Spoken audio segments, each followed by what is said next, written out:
Hey everybody, this is Dave 30acre with Embry-Riddle Aeronautical University. In this short video today, I'd just like to give an introduction to some of the issues with the radio spectrum and the use of small UAS. Some things you need to be aware of and some of the ways to mitigate those. So I have a spectrum analyzer here that we'll turn on here in just a second, but just to start out with, I wanted to show this slide on the US frequency allocation. And the takeaway from this is that everywhere from the lowest frequencies up to the highest frequencies that we can transmit with data, that they're all taken up throughout the spectrum, and there isn't any area that isn't taken up. And as we go through this, you'll see that the majority of the small unmanned systems run on the ISM band, and we'll highlight those as we go through, but I want to do some show and tell here as we walk through this, and I'm going to bring up this spectrum analyzer here, and it's set up to take a look at the ISM band, which is the 2.4 gig band. So this is from 2.4 to 2.48, where your typical Wi-Fi runs in your house, maybe up at 5.8 as well, but this is typically where they run and where a lot of the communications happens with the unmanned systems. So what I'm going to do is I'm going to start this spectrum analyzer here, let it start doing a trace of the background and kind of see what's going on in the background around this area where we're at right now. I'm going to let that run for a while as I walk through a couple other slides, and we're going to come back to this, and then we'll take a look at what's going on with the Wi-Fi, and we will also turn on a couple of aircraft, and you'll see how that can really change what the spectrum looks like in that area. You can see some frequencies coming in now and some uses, some different areas, and we'll talk about that here in a second.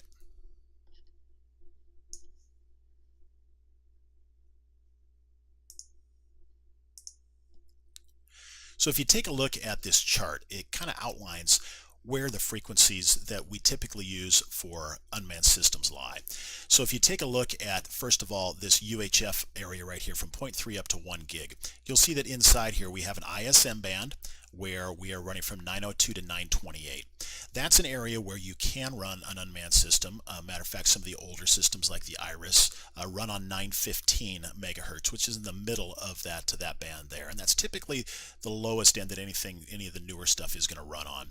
The other areas you can see on here is up at that 2.4 to 2.5 gigahertz area, the ISM band, again where we can run that, and then again up in the C band from 4 to 4.8, where we're looking at that 5.8 gigahertz ISM band running up there in that area. A lot of people call that just the 5 gig area, and we're seeing a lot more manufacturers using that for the transmission of video, and we'll talk about why that is here in just a second. So when you take a look at the different frequencies out there, there's a lot of choices for where we're going to transmit and receive data. There's the lower frequency areas down there where you're going to have generally better penetration, and the higher frequencies where you're going to be able to transmit more data. Those lower frequencies with the better penetration is basically because your wave is going to run into obstacles going more perpendicular than some of the shorter wavelengths with that higher frequency, which is going to carry more data, but it's going to be more vulnerable to running into and bouncing off of other objects. So if you want to go through things, say you're flying in a wooded area, you're going to be flying on the other side of trees and things like that, and you need your signal to be able to penetrate that, you generally want to move towards those lower frequency areas down there. If you have any obstacles at all, that transmission up at that 5.8 area is going to go first when you start running into any line of sight issues. Now there's lots of different data techniques that can be used in these areas, and I'll show you a spectrum trace of some of those here in a second. But realize you have your narrowband area, and that's where we started out. A lot of the RC things many years ago was down in the megahertz area, where you have one frequency that's carrying all of your information. But that caused problems because there's limited transmitters and it's a very small bandwidth. And anytime you start talking about transmitting video, your bandwidth goes through the roof. So enter the Wi-Fi distributed spread spectrum standards that we have out there, the 802.11s, and there's 802.11s and alphabet soup after it, all sorts of standards that have been developed for the Wi-Fi. And the difference about them is that they are now using a larger frequency band that spreads out that signal a lot more, and it's able to carry a lot more information.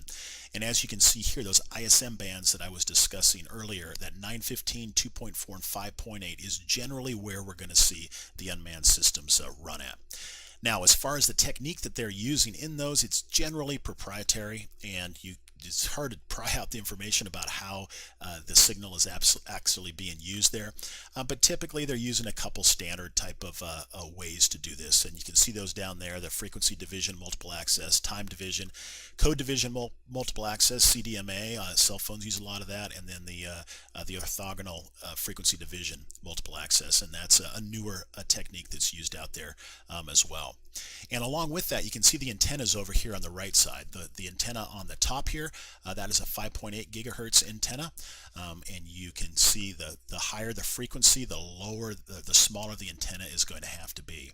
This next one down here is a kind of a patch antenna.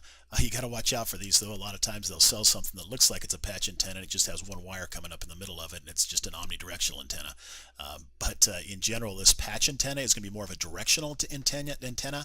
That's going to give you a further reach on that, and then you have some sort of a antenna that's going to really reach out there and give you a significantly larger range, because your antenna is going to actually give you boost. So you might see a 3 times boost to the signal with an antenna like that versus an omnidirectional antenna like you're seeing up here. So this is generally if you just see one of these, or you see that's a circular polarized antenna. If you see just a one pole going up, for example, without this top on here, that's going to be your omnidirectional antenna. Then you're getting into some patch type of antennas, and finally into an antenna that is going to steer the beam quite a bit, and you're going to get a lot of boost out of those and get a lot more range. The problem is that when you do that, you cut down the area that the signal is actually going out to, and it becomes very directional. If you end up a little bit off of it, you're going to end up with a serious drop in the signal strength to the aircraft. So let's take a look at a couple of these, what they look like in the spectrum analyzer. So just to familiarize yourself with this, this is looking way down here at, this is only 50 megahertz, so that's looking right at the 49.8 megahertz, so kind of an old school RC system down there is operating there. And you can see the green line is the current signal that it got as it went through, and this red line is the past signals that it's seen. It's just kind of the maximum trace line. Down here in the waterfall history, this is an important part, because this is where you can actually see what is going on here and how much energy is being put out in those areas. So you can see with this type of a thing, you just have a single spike that is going out at a fairly low frequency. As we start getting into the more complex areas, for example, this right here is a typical Wi-Fi trace that you might see in a house or somewhere. This only has basically 2 Wi-Fi signals, one sitting down here probably down by a channel 3, and one up here maybe at channel 6 in this area. And you can see the area where the Wi-Fi is, and this is pretty standard for what you see with the Wi-Fi signal, where you think it's just this one channel, but it's actually gives quite a bit of bleed over in all the different areas, because it again is utilizing a spread spectrum and having that data over a larger area. For those of you who live in a metro area or something like that, if you were to call this up, you would probably see things going across almost steady across here, because there's so many Wi-Fis available in there. Now that shows you what the maximum trace is seen in the current trace. But again, down here is where you're really seeing the amount of energy that is going across in that area. And you can see here, although this looks like it's fairly menacing and everything, there's really a lot of different areas if you take a look across this place to still be able to run data through there. So that's your typical trace that you'll see in a house or something. And then as you start bringing up a transmitter, and this one here is just basically a toy 2.4 gigahertz aircraft that is just the signal for command and control. And you can see how much busier this is down here in this area as it goes over the top of that Wi-Fi signal. So let's jump across here and take a look at what we're seeing with that current trace that I have going.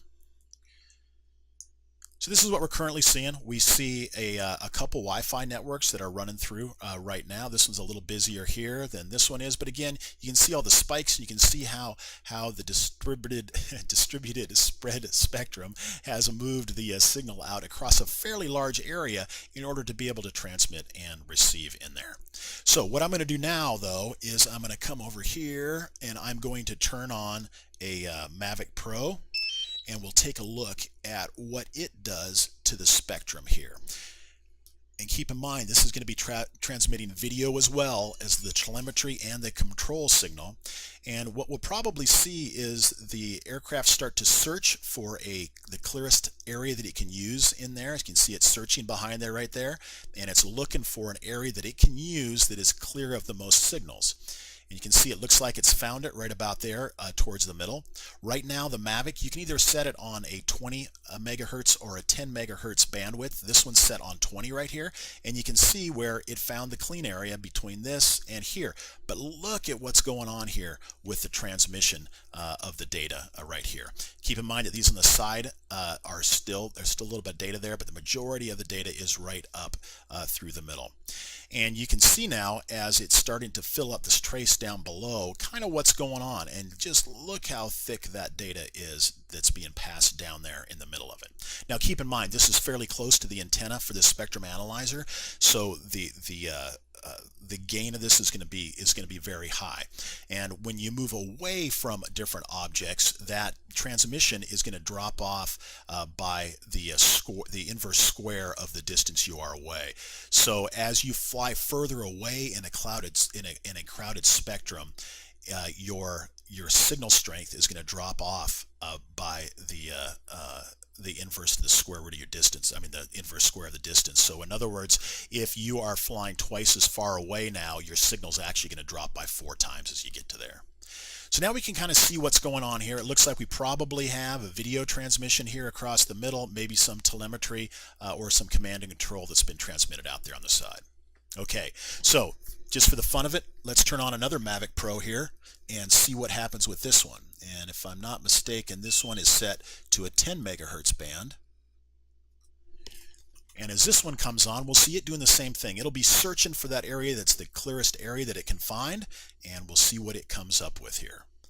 And at that point in time, you'll really start to see a crowded spectrum as it comes online to try and figure out where it's going to put its signal at. All right, so it looks like it's decided to put its signal down here at the lower end. And keep in mind, with most of these systems, you can either have it auto-select or you can drive it to a certain place to select it.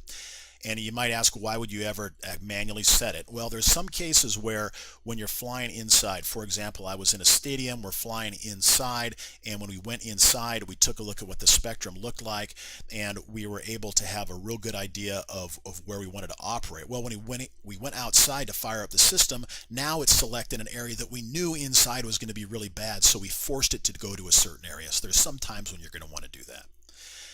So here we go. As you can start to see the trace filling up down there, and that is in fact a 10 megahertz down here that that's running on. That second one I fired up, while this first one's still running at the 20 megahertz type of area. By the way, this one's probably a higher signal strength because I have it a little bit closer to the antenna from where it's sitting right now. But the point here is you can really see how crowded this gets in a hurry and how dense the information is that is traveling through these systems, and why you have to be a little bit careful about where you're operating. So anytime you're out flying and there are more aircraft out there than maybe 2, especially if you're in a place that has a lot of interference with Wi-Fi, especially in 2.4 gigs, you really need to be careful about what you're doing. And in these cases, you're not going to be able to get anywhere close to the ranges that you can in the clear air because of how crowded the spectrum is, and the aircraft just isn't going to get the signals and be able to spit them back like it normally does with the video and telemetry. So I hope that makes sense, and that's a little clearer on how some of these things operate with the frequency allocation that we have here in the US. And keep in mind, other countries have different allocations for how they're running it. This may in fact be totally illegal to run in another country because of the frequencies and the amount of data that's going across it. So make sure you check, if you're in a different country, what the requirements are for there. So I hope that was clear, and I'll talk to you next time.